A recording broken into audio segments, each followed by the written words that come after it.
Hi అండి. Weekend snack చేద్దామా? స్టఫింగ్కి ఉల్లిపాయ ఉంటే సరిపోతుంది. చాలా సింపుల్గా చేసుకోవచ్చు.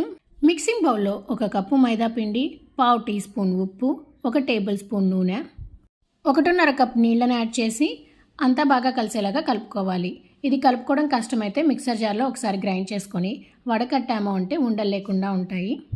వీడియోలో చూపించినట్టుగా పిండి చాలా జారుగా ఉండాలి. కన్సిస్టెన్సీ ఈ విధంగా ఉండేటట్టు చూసుకోండి.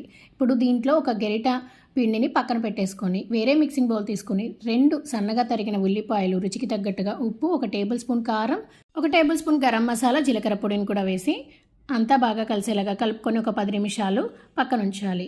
ఇప్పుడు ప్యాన్ని బాగా హీట్ చేసుకొని మీడియం ఫ్లేమ్లోకి మార్చేసుకొని ఆయిల్ స్ప్రెడ్ చేసి ఇలా పల్చగా వేసుకొని స్టఫింగ్ కోసం ముందుగా మనం ప్రిపేర్ చేసుకున్న ఆనియన్ మిక్చర్ని వేసి 4 అంచులు కొద్దిగా మైదా పిండిని అప్లై చేసి నేను చూపించే విధంగా ఫోల్డ్ చేసుకొని లాస్ట్లో కవర్ చేసేదానికి ఇంకొంచెం మైదా పిండిని అప్లై చేసి ఫోల్డ్ చేసుకున్నామంటే ఆనియన్ మిక్చర్ అనేది బయటికి రాకుండా ఉంటుంది.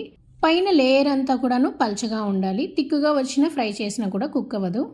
ఇలా మిగతావన్నీ ప్రిపేర్ చేసుకొని వేడి నూనెలో 2 వైపులా గోల్డెన్ కలర్ వచ్చేదాకా ఫ్రై చేసుకున్నామంటే వేడి వేడి స్నాక్ యమ్మీ టమాటా కచప్ తోటి సర్వ్ చేసుకుని తిన్నామంటే వేరే లెవెల్.